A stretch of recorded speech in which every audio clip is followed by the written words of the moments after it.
Hey Journey, Pastor John here with this week's edition of Midweek Conversation, and look who's back. Good to be back. Pastor Dustin. Good to be back. You've been away for, it seems like a couple of these. Yeah, it's been a couple. That you missed. So good to have Pastor Dustin Agard back with us. So where'd you spend Thanksgiving? I spent Thanksgiving just north of Asheville, North Carolina, with some family, and it was beautiful. It was really good. We did something that we kind of just didn't plan on. We kind of winged it. We went on a 7-mile hike. Wow. On the Appalachian Trail. Ooh, nice. And we went at 2 o'clock in the afternoon and decided at 1:30 that we were going to do it. So we ended up finishing the hike in the dark. I was going to say, it'd be dark up there, wouldn't it? It was a little dark. And my kids, they were troopers. They did it. It was a good deal. How long did it take you? It took, I believe, a little over 3 hours, maybe 3.5 hours. Yeah. It was fun. But pretty territory. Beautiful. Yeah. Good deal. I went to Georgia. Yeah, you got to see some family. Yeah, spent Thanksgiving weekend or Thanksgiving days with our youngest daughter Rachel and her husband Caleb. They live outside of Atlanta. Yep. Kind of close to your old stomping Absolutely. ground. 5 minutes from my old house. Exactly. Yeah. And you got to go golfing. I did. I played golf. It was pretty cold.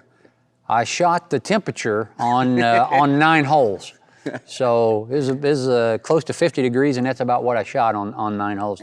And they have something there that we don't have. They have hills. Yeah, so you had to learn how to play the hills. Yeah, it's up and down. It sure is. Yeah. Much more than you would think, for that part of the state of Georgia. It's in the foothills of the mountains. People don't realize that, yeah. It really is. It really is. But beautiful area, and they're doing well, so that was good.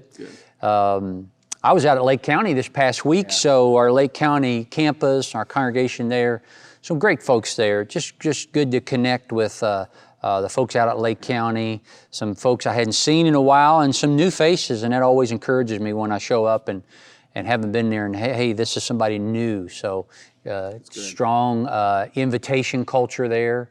A lot of young families too, which is really encouraging, because I was out there maybe 2-3 weeks ago. Yeah. And I got to hang out with you, Lake County, and it was great, but I was encouraged. A lot of young families, new faces, it was neat.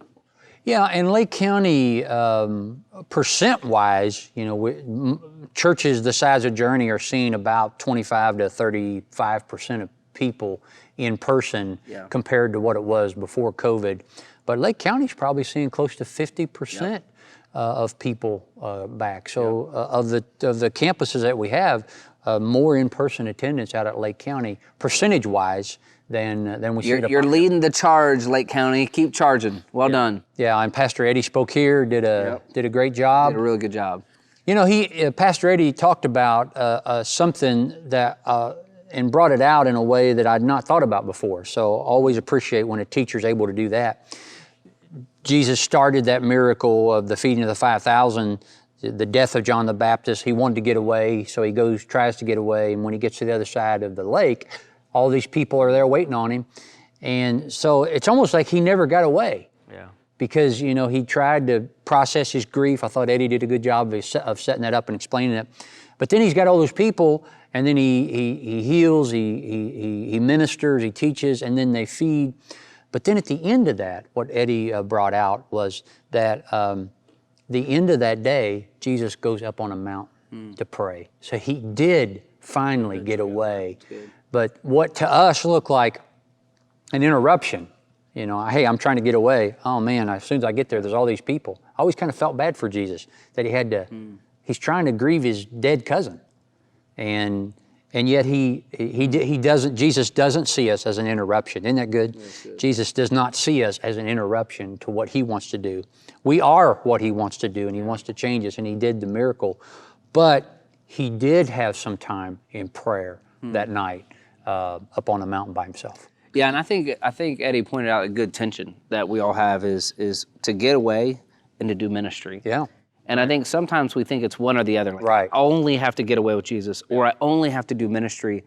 But the truth is, it's a tension that we're always going to have to battle, and that's what Jesus did. He would find a way to balance attention and go be away with the Father, so that would energize him, so they could get instructions to go and minister. And there was a rhythm to that. Yeah. Jesus was intentional about doing that, and it wasn't like, well, I'm just going to minister and minister and minister till I am exhausted, and then I'll get away. No, on a regular basis, we see in the Gospels Jesus going away to a solitary place, getting up before everybody else, having that time of prayer. He was intentional about that. So it wasn't, hey, I'll do a real intense ministry for a season, and then I'll just go be alone intensely for a season.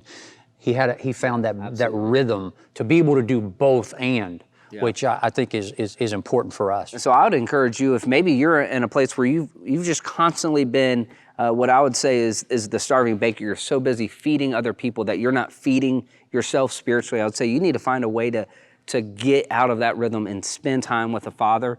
Or maybe you're constantly with the Father, but there's no ministry, there's no outflow of what God is pouring into you, and you're not pouring into others. I would say God is filling you up so that you can pour yourself out. Find a way to do that, whether it's a neighbor, whether it's in the ministry, whether it's in the community, but pour yourself out one way or another, and that's attention. One of the ways we say here among our staff is that I can't fill somebody else's bucket, but I can empty mine. That's good. Yeah, I can't ensure that somebody else's bucket's going to be full, but I can empty mine.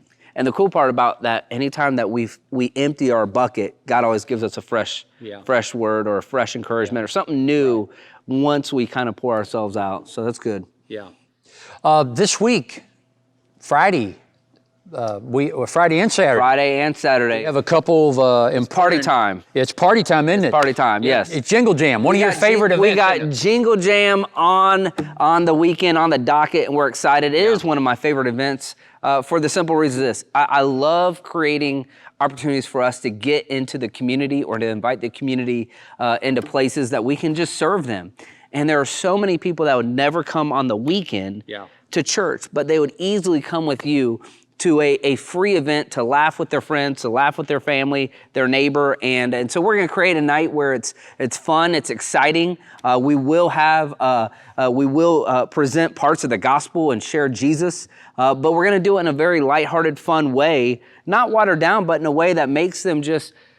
It's been a crazy year. And so if we get families just laughing together and do it for free and to be able to serve them and just let them forget about their worries for a little bit, we're excited about that. So this Friday, it will be in Lake County. First time ever we've ever done Jingle Jam at our Lake County campus. We're very excited about that. And not only are we excited on a normal year to roll it out for the first time, but we're coming off of the Fall Fam Jam, where it was rocking. It was huge at Lake County. Yeah, it was great. And so I think Jingle Jam is going to be awesome in Lake County. I'm going to be there, and so I'm going to go out and hang out with them, and excited about that. And then Saturday night we have it at the Apopka campus, and so times are 6 to 7:30. 6 p.m. to 7:30 p.m. at both campuses. It is a ticketed event. The tickets are free, so it won't cost you anything. We ticket the event mainly just to make sure we're adhering to good COVID protocols. So that we're not overfilling spaces and getting people in too close proximity. Let's just talk just a moment about that. It's just really important that we continue to do those three things that we've said consistently. Wear a face covering. Really important that we continue to do that. I know the longer things go on, the more lax people get, the more comfortable we get around in certain environments, and people aren't wearing their face coverings as much. But it's so important that we do that. We wear a face covering, we wash our hands, and we watch our distance. Part of why we're able to meet and to do that with some confidence is because we're doing those things. We want to be able to continue to meet, but part of what helps us meet with a sense of comfort or confidence is that we are adhering to these basic health guidelines. And we want to continue to do that. So Jingle Jam, it's a ticketed event. Wear a face covering, watch your distance, but come and enjoy. But get your tickets. You can go to the website, the link that you see on the screen right now, just to get your tickets. Yeah, and I would echo that, and I would say some of you have a personal preference with a mask. I don't know if I've met anybody that just says, you know what, I love wearing a mask. Right. I love it. Yeah. I haven't met that person. Yeah. And so it's not about my preference. Right. So, obviously one of the things is the Great Commission in Matthew 28. It says, go and make disciples. And it's this idea of being a missionary. And wearing a mask is possibly the easiest way that you could be a missionary, because literally what it's doing is it's inviting people into church. Yeah. And what we're seeing and hearing is when we're not wearing masks, it's actually keeping people away from church. Yeah, it really is. And so literally simply wearing a mask is making people feel comfortable to come and worship. And so we want to encourage you to do just that. We got an email from one of our folks at our Popka campus, and I think the email speaks for a lot of people, but she got situated in a seat, and then some people came in not wearing masks in her proximity. She felt uncomfortable, she moved, found another seat, which, we have the seats to do that. More people came in not wearing a mask. She moved again. So that's not the only story I've heard like that. And there's been some people that they've showed up to come to an in-person service. They walk in, they see people not wearing masks, and some of them have left. And that's not what we want to do. We still want to practice. What's the wisest thing to do? Yeah. Wearing a face covering is the wisest thing we can do. And it's the most loving thing we can do. And it just allows us to be able to be together and to do that safely. And it's, again, like you said, well said, it's not just something that we prefer or that we're comfortable with. It's something we do so we can be around other people. Yeah, and I know the person that emailed you, it's just a sweetheart. Yeah. Sweet lady, not trying to make a fuss. It's, hey, I want to go to church, and I'm now having a hard time finding a safe place due to some things on her end. Is there a safe place for me to come and worship? And we want to say yes.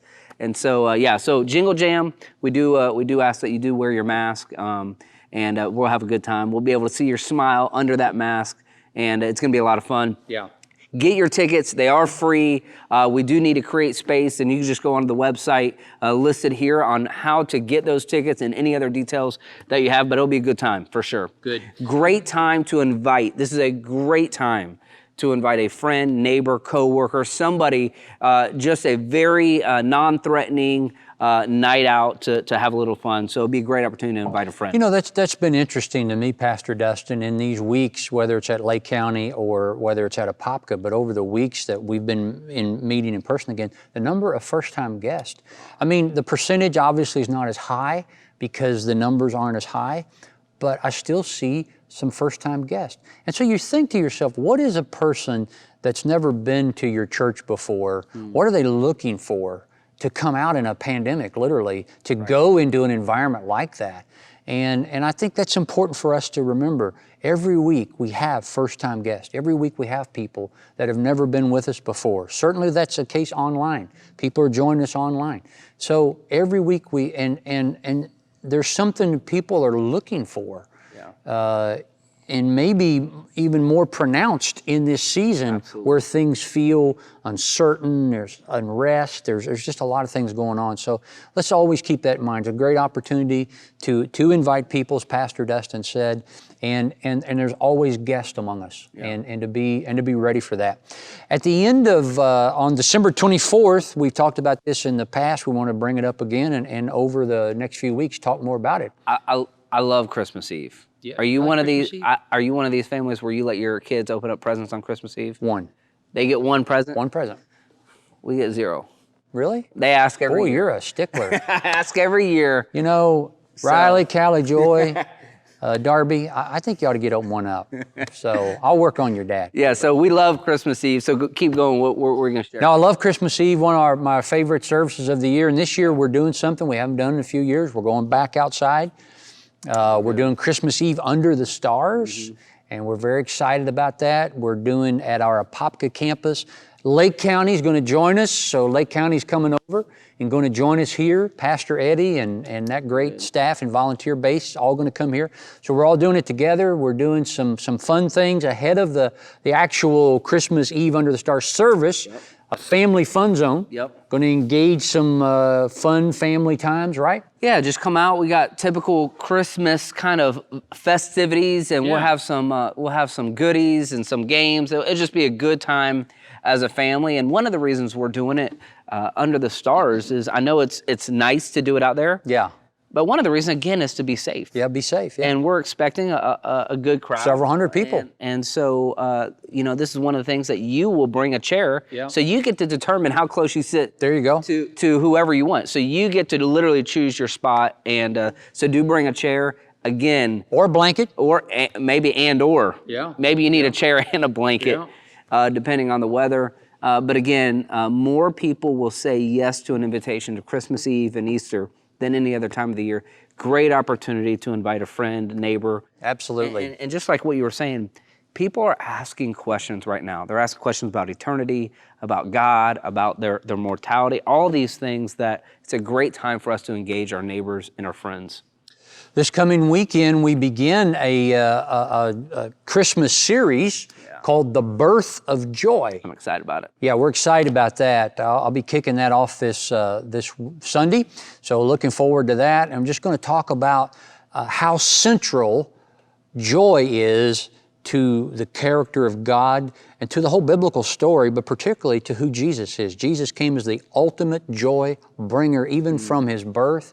Good news of great joy that shall be for all people. So we're going to talk about the birth of joy. Literally, Jesus is the birth of joy in so many places. And he came at a time when the world was not the most joyful place in the world, but Jesus makes it that, and he still does that today. And boy, we all need a little Christmas. I know you were listening to a little Christmas music in the vehicle as we were driving around there a little bit ago. We were driving in, and as Pastor John got in my car, I said, "Don't get in here if you're not ready for some Christmas music." Bring it on. And he was already there. I'm there, baby. He was there. And so I'm there. I'm already in on Christmas music. Hopefully you are. If you're not, get in on Christmas music. It's always good. So Melinda's van has a Sirius radio, and there's like 5 different stations that are playing all Christmas music, from more of a Southern gospel to the traditional classic stuff to contemporary Christian, I mean, to the Hallmark channel.